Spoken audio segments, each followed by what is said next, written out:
Welcome to the Jesus Church podcast. We're a family seeking to become like Jesus, empowered by his presence to partner in God's creative work of restoring the world. We pray this episode encourages and equips you along the journey.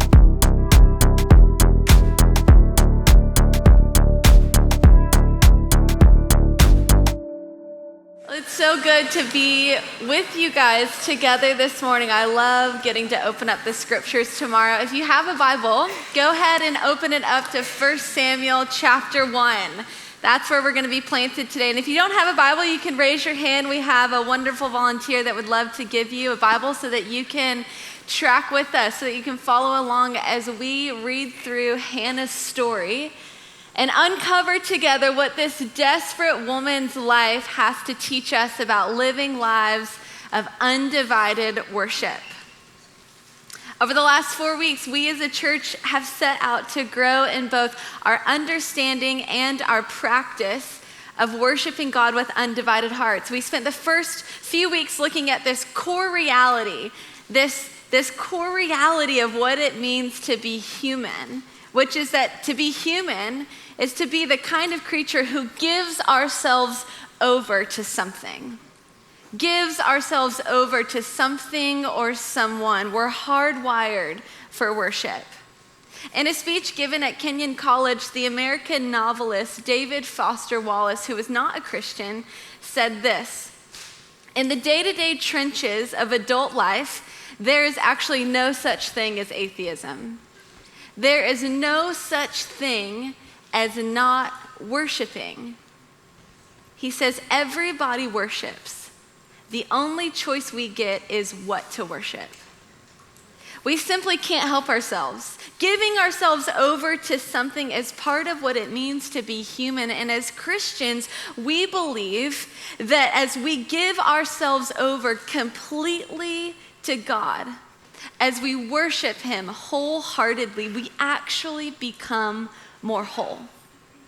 John Wimber, he used to say that if you want to see something on the pages of scriptures come alive in your own life or in your church, you need three things. First, theology. Second, model. Third, practice.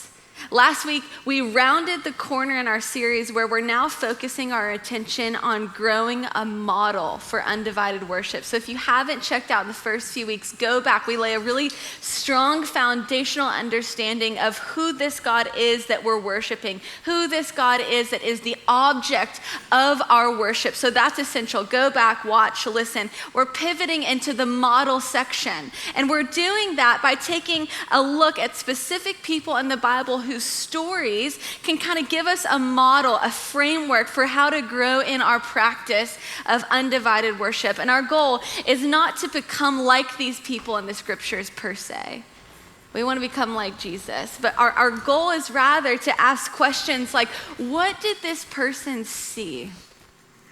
What did this person understand about who God is? What did they catch a glimpse of that ended up guiding the way in which they lived their lives? What about that then might we be able to grab a hold of that can kind of serve like handlebars that steer us in the direction of God's presence and what it means to live lives of undivided worship unto him?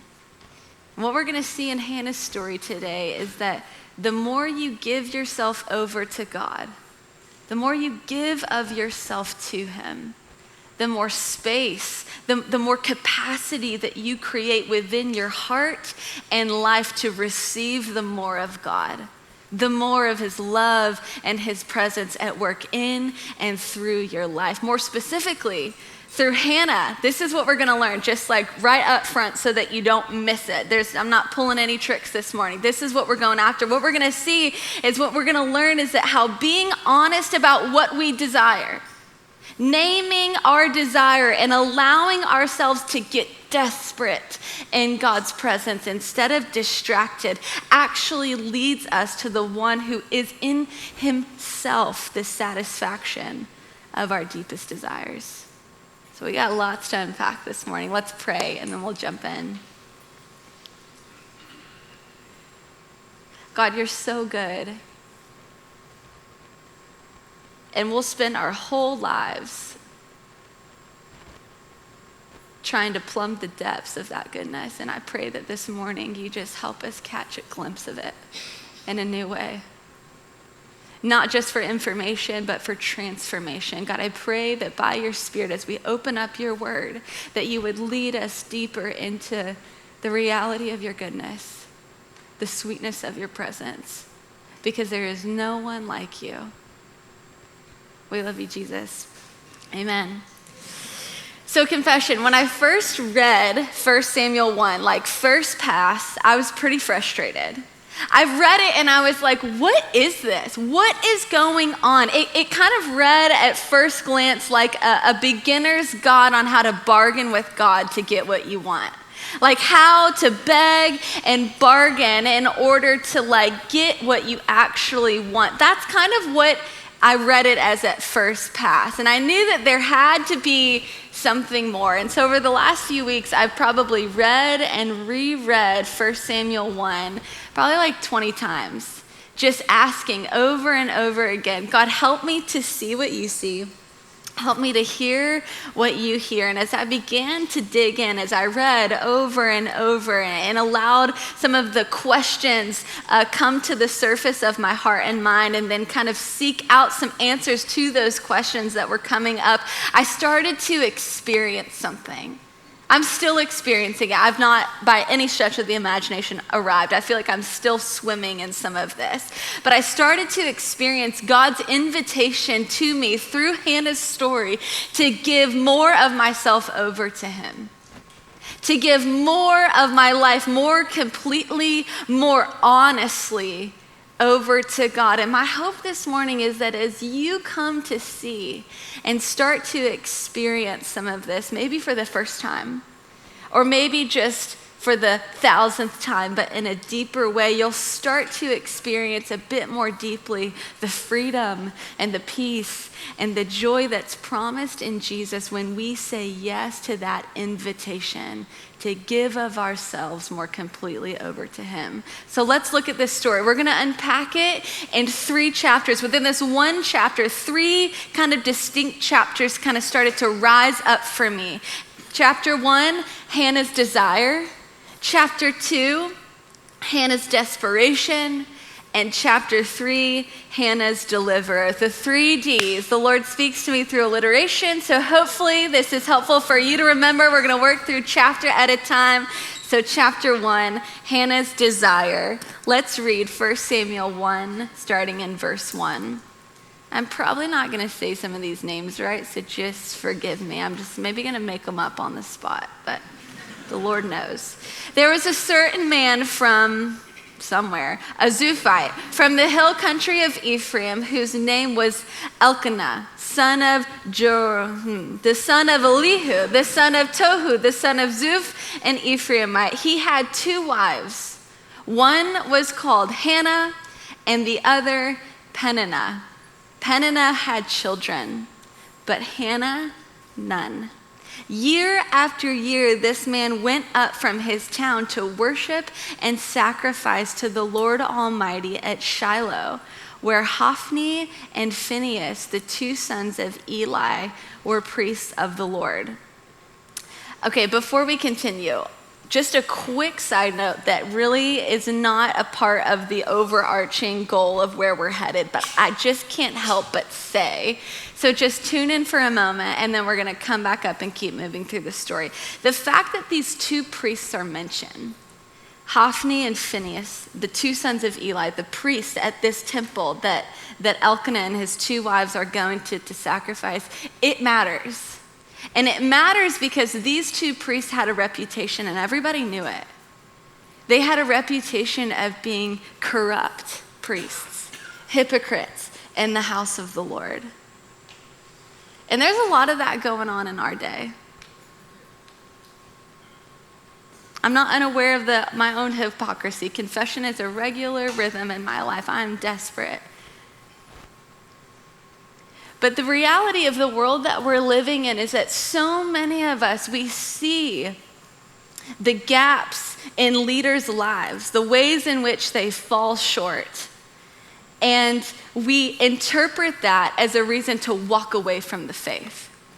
And this is in no way to approve of that behavior, not at all. It needs to be held accountable and called out.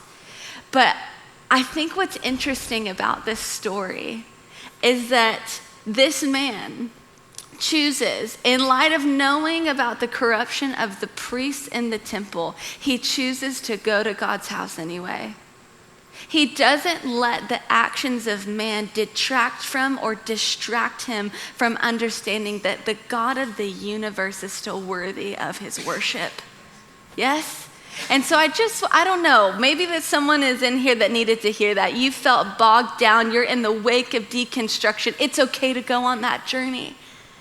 But don't let man distract you from the person of who God is. It's not the same. And we need him. Okay, back onto the story. They're going up to the temple to sacrifice. Verse 4. Whenever the day came for Elkanah to sacrifice, he would give portions of the meat to his wife Peninnah and to all her sons and daughters. But to Hannah, he gave a double portion because he loved her. And the Lord had closed her womb. Because the Lord had closed Hannah's womb, her rival kept provoking her in order to irritate her. This went on year after year. Whenever Hannah went up to the house of the Lord, her rival provoked her till she wept and would not eat. Her husband Elkanah would say to her, Hannah, why are you weeping? Why don't you eat? Why are you downhearted? Don't I mean more to you than 10 sons? Hannah had a deep desire. That deep desire was to have children, but her barrenness meant that that desire was so distant and disconnected from her reality, so disconnected that she was devastated, so preoccupied by her pain that she couldn't even eat, so hungry for a satisfaction through a child that her hunger for food just totally dissipated. The cut of her pain was deepened in large part to the culture she was living in. Old Testament scholar Walter Brueggemann brings the devastation of Hannah's unmet desire into sharper focus by helping us understand the social, emotional, and financial implications of barrenness and the culture that Hannah was living in. He writes this: barrenness in any ancient text or narrative is the effective metaphor of hopelessness. Why? For without children, there was no foreseeable future for yourself, for your family, or for your people. Barrenness meant there was not human power to invent a future at all. In Hannah's culture, being barren basically meant that you were worthless and that you were left without any real sense of security. It was just stripped. And the other part of her pain, the other part of the reality of her devastation of this unmet desire, it stems from the fact that she's in a polygamous marriage. Now, it's important for us to recognize this, to understand that polygamy in the Bible is descriptive, not prescriptive. This is a big deal. This is like an interpretive key that we have to understand when we approach the scriptures, that we don't get an ethical code by reading just one story and picking it out. We have to read it in the context of its whole. And the scriptures are describing what was a cultural norm in that day, but it's not prescribing it as a way to live. In fact, every single time that we see polygamy played out in the scriptures, it's accompanied by disaster. It never goes well for any of the parties involved. There are multiple examples of this throughout the scriptures. And both the Old and the New Testaments establish that monogamy, not polygamy, is established as God's best for his people. It's his best for his people. And deviating from his good established pattern has disastrous consequences. And Hannah knows this all too well. Case in point, Peninnah.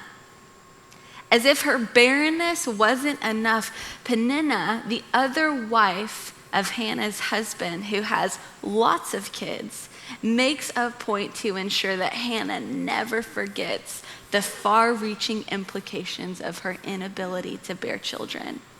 Peninnah taunts Hannah constantly. Verse 6 says, Peninnah, her rival, kept provoking her. Other translations say Peninnah grievously irritated her. This isn't the kind of irritation you might experience from, say, a younger sibling. I see some younger siblings in the room. That younger sibling who you get in the car with and they're sitting next to you and they just stick their finger as close to your arm and they say, I'm not touching you, I'm not touching you, I'm not touching you. That's not the kind of irritation that we're talking about. And we're not even, you can't even compare this kind of irritation that Hannah's experiencing to like the showboating coworker whose every other word or just wrong move irks you to your core. Doesn't compare to the agony that Peninnah caused Hannah. The Hebrew word for grievously irritated is to thunder, to crash. Like a storm. Tim Keller pulls out this insight. He highlights how this is the word that you would have used to describe being caught up in a hurricane. And how this description here is the only place in the Bible where this word is applied to someone's interior condition. So it's significant. That's what Hannah's life felt like. Felt like a hurricane happening inside of her. And then you've got Elkanah, her husband, who, God bless him, seems like a sweetheart, but all of his efforts to comfort seem only to cause more hurt. Some of you husbands know what I'm talking about. Unfortunately, it's okay. You're sweet. He essentially says, Hannah, your life might not be worth much, but baby, you got me. Like, I love you, and here's an extra scoop of meat. Isn't that enough? Turns out double portions of food and words of affirmation weren't the love languages that Hannah was looking for. Hannah's unmet desire for a child paired with Peninnah's constant pestering left her devastated. And now before we jump into chapter 2, let's pause here real quick because it's important that we don't miss how this part of the story really does connect with all of our stories in one way or another. Life is full of Peninnahs, people or societal norms telling us that our significance, our identity stems from how educated we are, or how much money we have in our bank account, or how attractive we are. And because those messages are constantly being marketed to us all day, every day, some of you here in the room this morning, you feel completely worthless. Envy and bitterness and discontentment are realities of life that feel inescapable, just like Hannah.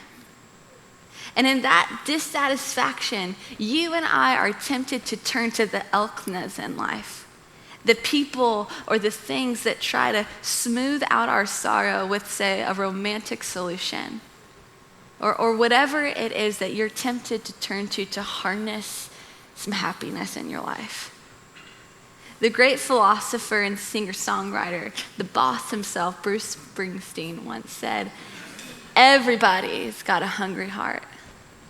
Everybody's got a hungry heart. Whether we realize it or not, we are all searching to satisfy that hungry heart that lives inside of us. We look for satisfaction, security, and success that our heart desires in all sorts of places. Some of us look for it in our marriage or a marriage. You think, if I could just find that companion to complete me, if I could navigate life knowing that someone really loved me, nothing would be too hard to handle. For others, you look for it in a job or career. You think, if I could just land that position or get that promotion, I'd have the financial security and stability to face anything and finally get the recognition that I'm desperate for. For some, it's family.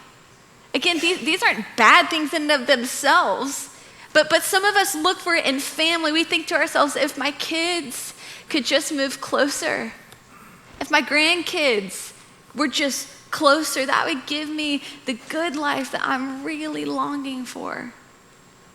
When we experience the devastation and disorientation of unmet desires, like when we really acknowledge that, we're tempted to try and fix and find comfort in all sorts of ways. David Foster Wallace, he builds on what he said earlier in that same speech. He goes on to say this: the compelling reason for maybe choosing some sort of God or spiritual type thing to worship, be it JC or Allah, be it Yahweh or the Four Noble Truths or some inviolable set of ethical principles, is that pretty much anything else you worship will eat you alive. What does he mean? He says, if you worship money and things, if they are where you tap real meaning in life, then you will never have enough, never feel you have enough. It's the truth. Worship your body and beauty and sexual allure, and you will always feel ugly. And when time and age start showing, you will die a million deaths before they finally grieve you. Where we turn to fill our desire, especially when faced with the devastation of unmet desire, will have the potential to either divide and devour your heart, or it can open you up to becoming more whole. And Hannah's response shows us how we can choose the latter over the former. Chapter 2, Hannah's desperation. Picking up in 1 Samuel 1, verse 9. Once when they had finished eating and drinking in Shiloh, again, where they had gone to make sacrifices in the temple of the Lord, Hannah stood up, period. Pause right there. When I got to this part of the story, it was like every single time I got here, it was like the whisper of the Holy Spirit was like, pay attention.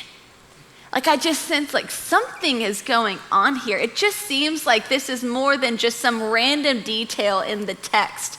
It says Hannah stood up.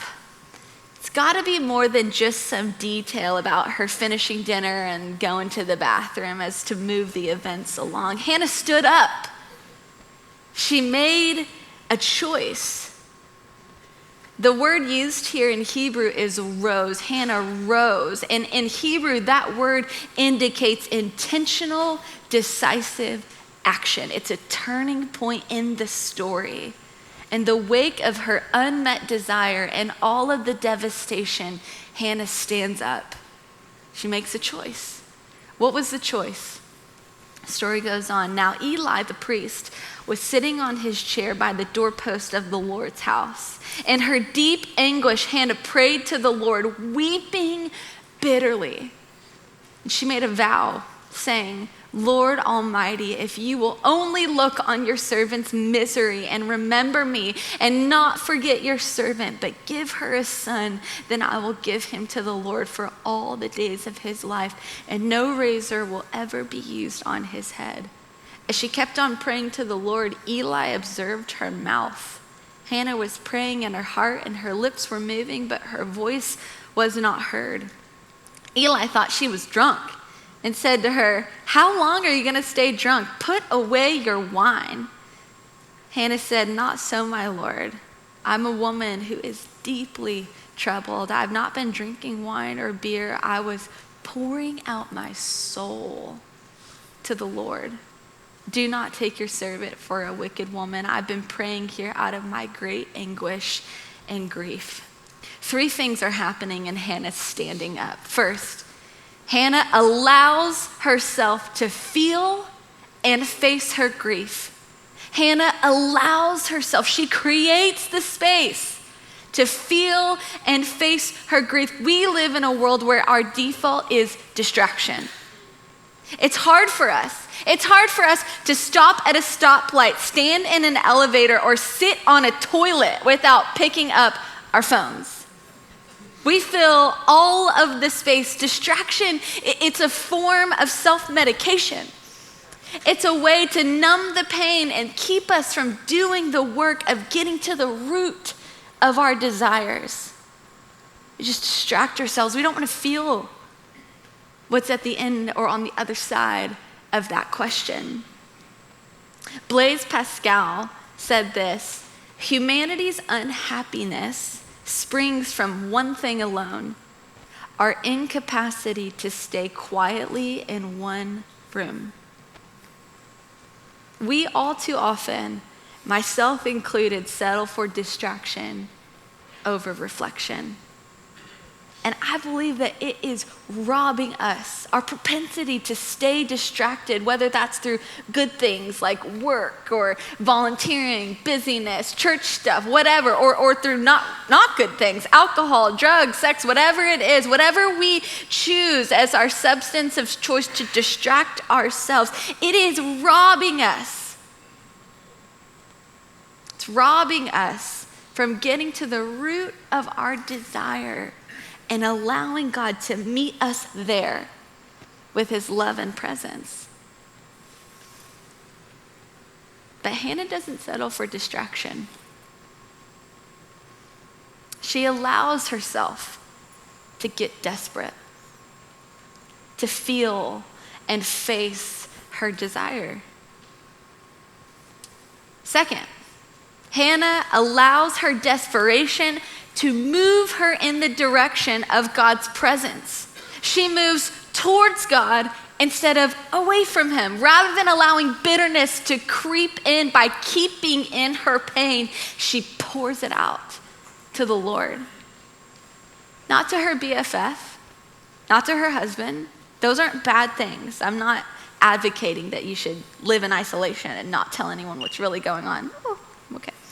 I'm saying that notice, Hannah allows her desperation to move her in the direction of God's presence. She's brutally honest about what she wants. Duncan Campbell used to preach this. He said, "Let us be honest in the presence of God and get right into the grips of reality. I have a vision of our desperate need. Oh, for a baptism of honesty, for a gripping sincerity that will move us." Her honesty moves her toward God. And third, Hannah resolved to worship God wholeheartedly. Let me unpack this. Hannah, she gives herself fully to God. How? By renouncing all her attempts at finding satisfaction in a son. Now we have to nuance this because at first glance, it does look like she's just begging and bargaining with God to get what she wants, but that could not be further from the truth. And to help us understand this, we have to see what's taking place here. Hannah's prayer for a son that she would give back to God isn't just a figure of speech. She's not sentimentalizing how she would see or steward this gift of a son should God provide it. She's not saying like, "Oh God, if you would just give me a son, I'll give him right back to you. I'll dedicate him to you for all the days of his life. I'll pray for him. I'll lead him in all of your ways. I'll give him right back to you." That's not what's happening. There's something so much deeper taking place in Hannah's prayer. Hannah makes a vow. The mention of no razor ever being used on his head indicates that Hannah is making a Nazirite vow, which means that this kid, should God provide him, would leave his family and go to live in the temple all the days of his life to become a priest. Think about that for a minute. The Nazirite vow meant that you gave up your whole life. This kid would give up his whole life. That includes his family, his property. He would essentially house swap. He would no longer be raised up in the house of his mother. He would live in the house of the Lord. This isn't sentimentalization or figure of speech. Hannah's vow is for real. All the reasons, think about it, all the reasons that she would want a son. Think about it. I can think about this. Jordan and I don't have kids. We dream about it. And the things that we dream about are getting to raise up that kid in our home, to love something into someone together, to take them to t-ball practice, to practice spelling for their spelling test, whatever it is. It's the joy of getting to do life with this child. But in making this vow, Hannah gives all that up. So what's going on here? She's giving up the emotional joy of getting to raise up a child. There's something bigger going on here than her trying to bargain to mend her heartbreak. Hannah stood up. She made a decision to name her desire, to face how she really felt, and she did that with God. Her devastation didn't lead her away from God. It fueled her devotion to God. She faced the depth of that pain and brought it into the presence of the only one that could help her. And there she found, there in his presence, she found the source of her satisfaction and security. Chapter 3, Hannah's deliverer. Picking up in verse 17, Eli answered, "Go in peace, and may the God of Israel grant you what you have asked of him." She said, "May your servant find favor in your eyes." Then she went her way and ate something, and her face was no longer downcast. Early the next morning, they arose and worshiped before the Lord, and then went back to their home at Ramah. Elkanah made love to his wife Hannah, and the Lord remembered her. So in the course of time, Hannah became pregnant and gave birth to a son. She named him Samuel, saying, "Because I asked the Lord for him." Notice that Hannah doesn't wait to worship. Her worship isn't based on outcomes. You see, she's found the true source of what she was longing for. So her worship, it's not based on outcomes. She doesn't wait until she finds out that she's pregnant to worship the Lord. She worships because she's found in the Lord the joy that is her strength. Her worship isn't based on outcomes. It's based on faith in God. Notice the order of her transformation in those last few verses. Her joy wasn't experienced after she had a son. It was experienced before she knew she was even pregnant with one. The turning of events, the sequence of events, it wasn't pray, get pregnant, and then praise. It wasn't like that at all. It was pray, have joy, praise, then she finds out that she's pregnant. It's important for us to notice this. This is so significant. There's something that has shifted as she poured out her heart to the Lord. And we see it come to life in her song that's recorded in 1 Samuel 2, 1-2. My heart rejoices in the Lord, not in a son. My heart rejoices in the Lord. In the Lord, my horn is lifted high. My mouth boasts over my enemies, for I delight in your deliverance. There is no one holy like the Lord. There is no one besides you. There is no rock like our God. All her life, Hannah sought to cure the ache of her heart's desire in the source of a son. And what we see in Hannah's story is this great reversal. She no longer is seeking satisfaction in having children. She now finds it somewhere else. The strength that she experiences, the joy that she experiences is found in the true source of those things, in God himself. Not what God can give her, but in God himself. No longer seeking it from her family, Hannah has discovered that true purpose, true security, true significance can only be found in God and in her newfound relationship with God, and in there, she's free. Tim Keller says this: let me tell you something religious people and irreligious people have in common. You both think you need something besides God for security and significance. Irreligious people think they need something instead of Jesus. Religious people think they need something in addition to Jesus. The point of the Bible is knowing Jesus. He is life and stability and security. Hannah's son Samuel would grow up to be Israel's greatest prophet and would be the one to anoint David to be king. And this story is so much bigger than this story. This story finds its ultimate purpose in pointing us to Jesus' story. Jesus, like Hannah, would pray for deliverance. He would pray for deliverance from a curse and the impact of all of our sin and our shame. And in that prayer, Jesus on the cross gave himself over fully to his Father. He lived a life day by day, giving himself over fully, wholeheartedly to his Father in heaven, obeying him even to the point of death.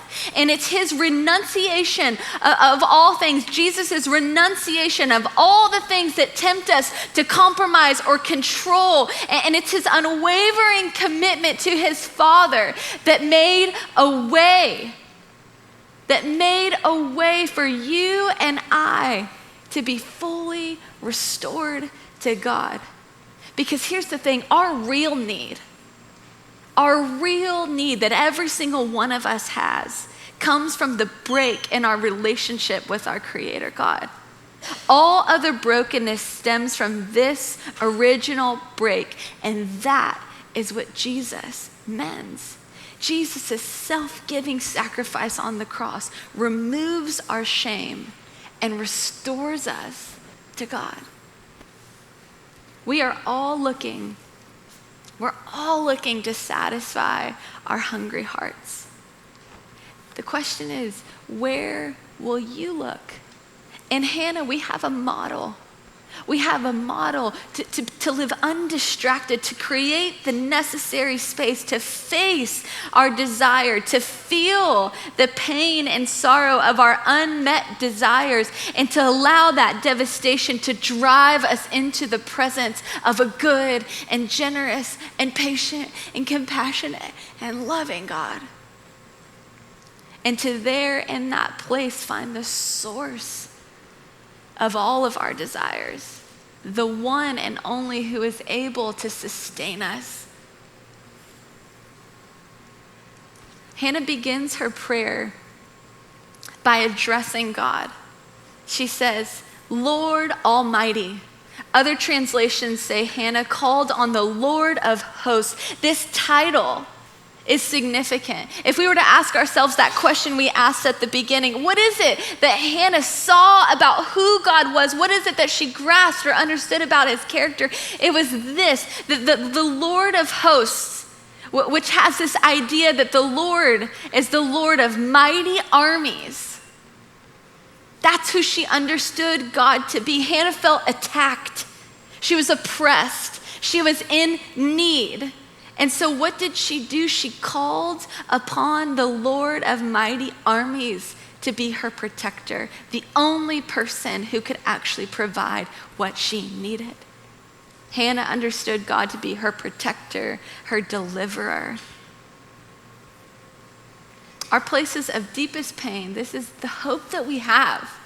Our places of deepest pain can also be places of our greatest encounter. I know this to be true in my life.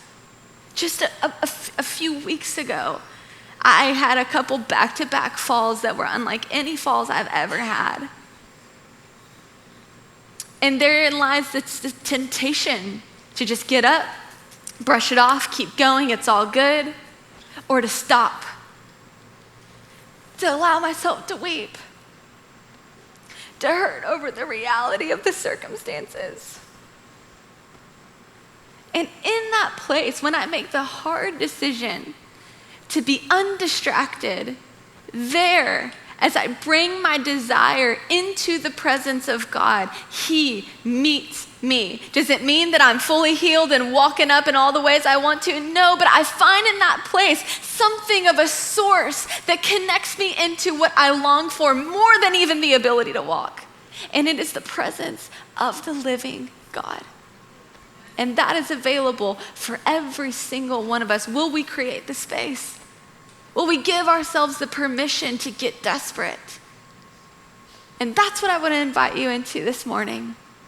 Would we be a people that sets aside the distraction and allows ourselves to get desperate, so desperate that other people will misinterpret it, maybe even that you're drunk, who knows? It can get messy. But there in that place, do we get to meet with our deliverer? Don't you want to meet it? Don't you want to come to know him in that way? That can start today. A quick practice, and then we're going to move into a time of response. If Hannah is our model, in her prayer is a way for us to put this model into practice. And it's age old. It's a prayer of lament, a pouring out of your heart. And I want to give us just a few things to kind of build a framework for us to take into our weeks and to put into practice even as we move into a time of worship. The first thing in lament is to turn. If you're taking notes, turn. This is the first and maybe the hardest part. It's to acknowledge your grief and turn to the Lord in it. Number 2, express. Create the time and space to express, to pour out your heart, to not hold anything back, to say the thing that you're hurt by or frustrated with, what you're confused about or disappointed about. Express it. Number 3, ask. Ask God for what you want. What do you want God to do about your situation? You can ask him. He cares about you. He wants to meet you there. And lastly, trust. And this part is about taking time to remember who God is. Even when the reality of our circumstances haven't caught up to his character, we can trust that he is who he says that he is. This is the hope that we have. We have to lean in. Let's create the space. And why not start today? Would you stand to your feet? Thanks for listening. For more resources and to partner with us through giving, visit us at jesuschurch.org.